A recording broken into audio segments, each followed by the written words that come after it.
Today I want to look at Rience. Take a look at his premium art real quick. One of the better premium artworks in my opinion. Quite like the fire and everything. He's not happy. Anyway, so Rience. 12 version Nilfgaard unit, 6 power, so very expensive. He was 13 until he just got buffed. He's a human mage agent. Deploy, look at the top 3 units in your deck. Note it's the top 3 units, so if you use special cards, you won't see them. Move 1 to your graveyard, then destroy enemy unit with power equal to that unit's power. Also, there's no period on the sentence for some reason. Order, set the power of a unit to match the number of cards in your deck. Now, both of these effects have potential to be very good. The first effect, where you deploy, if you destroy a unit's power and it's a big unit, that's pretty good. It also thins your deck by 1, so Hyperthin likes that. And there's a specific unit we have in mind here, where is Rico. So usually you see Rience with Rico. So Halfling, Agent, Blind Eye, dual faction. Whenever an opponent plays a unit while Rico's in your hand or deck, set his power equal to that unit's power. Whatever the last unit the opponent played is, Rico has the same power, which means your Rience will always destroy a unit, as long as Rico is in the top 3 units of your deck. So Hyperthin really likes that. And you can play Rience Hyperthin with the Rico in your deck. It's pretty good. There's other potential uses. If you do not have the Rico, you can use Rience. Highly not recommended, but you can play him, because a lot of decks will play 4s, and you'll play a lot of 4s probably in your deck, 4 power units. So usually have a card to destroy. Sometimes, for example, say you have to play your Rience, you don't have your Rico's in your hand or something, and you have a Doadric in your deck, you can send that to destroy an 8. Depends on the deck, depends on the matchup. Usually you want to do this with your Rico. Then it has the order, set the power of a unit to match the number of cards in your deck. So the reason this is why it's so good in Hyperthin. You use Rience, it thins your deck by 1, which is great. It sets up your 1 card in deck, even if it's Albrecht, if it's Imperial Golem, whatever it is, for your Hyperthin. And he has the order to then set a power of a unit to match the number of cards in your deck. If you say Vilgefort's out, we're just going to use Albrecht for this example. Your Albrecht out of your deck, you have no cards in your deck. This order is destroy a unit. Which means as a late game finisher in a Hyperthin deck, Rience has the ability to destroy 1 unit on its deploy, then destroy a second on its order. Which is obviously really, really good. Now, this is the most common way to use Rience, and it's actually a really good way to use Rience. Hyperthin with Rience is very strong. Well, as a Hyperthin variant, is a good variant of it.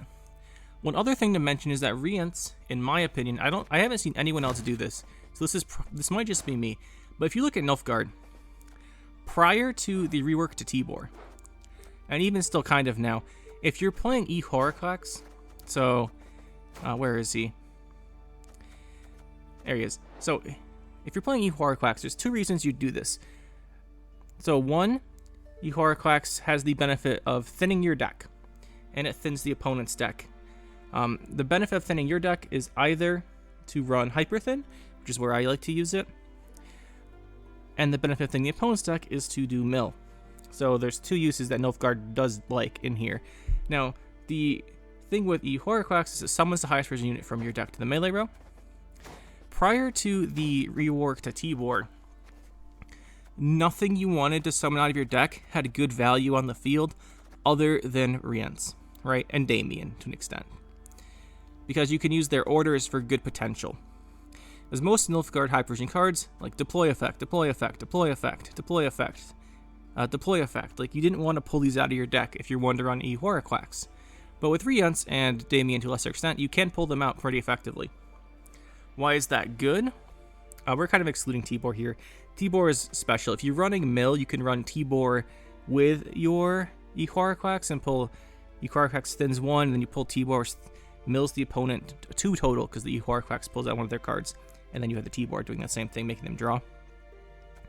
So Rience, I much prefer to the Damien for this.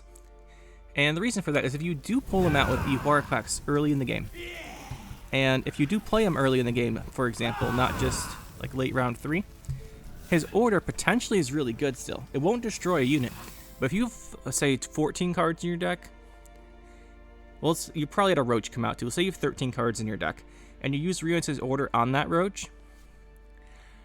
It sets the power of that Roach to 13. That's a +9. That's really good still. So Rience early game is good if you're going to play him with Horcrux and you're not going to use this deploy effect. If you're going to play him early and use the deploy effect, a bit more RNG what you're going to run into. Hard to say for sure. But I really like running him with the E-Horcrux, just because E-Horcrux is my favorite answer to Renfree, because you yoink the Renfree out of their deck, and then like 20% of the time they quit the game immediately. And you don't have to play the matchup. Which is beneficial to all of us. Now, Rience, he has a lot of potential, right? He has notable weaknesses, which I'll briefly touch on here. I guess we'll expand on them a little bit. If you do not have a matching card for his deploy, you're just thinning your deck by 1 without doing anything. This isn't Skellige. We don't have a Morkvarg to do this on, so we don't get value from this. We just mill a card out of our deck. I guess it'd be thinning card, but it's not great, right? You definitely want to be using his deploy. If you're playing him from your hand, you want to be using his deploy effect. Let's put it that way. And it usually means you run Rico, unless you're playing E-Horcrux. Now, I have tried Rience just in a deck. No E-Horcrux, no Hyperthin, none of that, and it's not great. I mean, if you can get the deploy off, I'll be honest, a lot more times than I expected. I just played I just played Rience, and then I sent like the Slave Drive or something from my deck to the graveyard, and then destroyed a 4-power engine. Happened more often than I thought it would, but I still don't think it's great. It's too inconsistent. However, looking at the top 3 units makes a difference here. If you're running a tactic-based deck, there's a chance you're looking at 3 units, and you can see that Rico earlier than round 3, just because you have so many tactics in your deck. Not recommended still, just saying it is an option. There's uses for Rience more than what he's just commonly used for.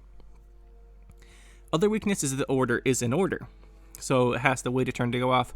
Usually how you circumvent this is later in the game, they will potentially have used their tall removal, if you're playing Hyperthin in particular, because they have to kill like the card you boost with Yennefer, they have to kill the Zarthesius, they have to kill the Owlbrick if you summon it out of your deck with Vilgefortz, stuff like that, so they might not have control for everything.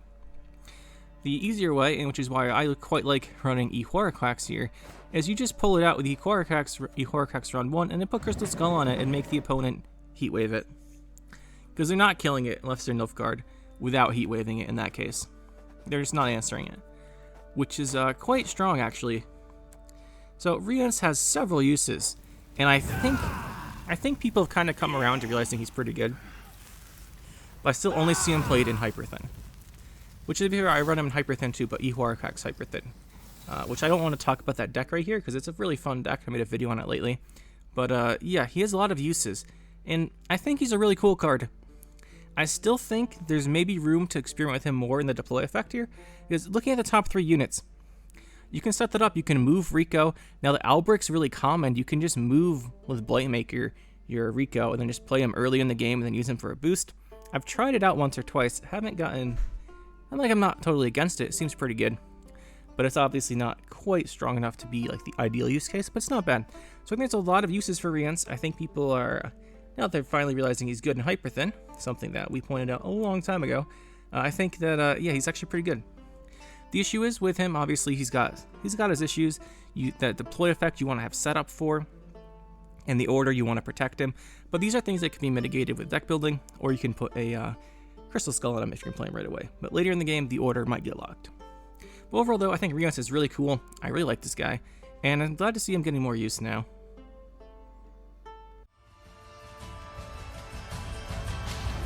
That'll be it for this one, guys. Hope you enjoyed. We'll see you next time. Make sure to hit that like button and subscribe to the channel for more.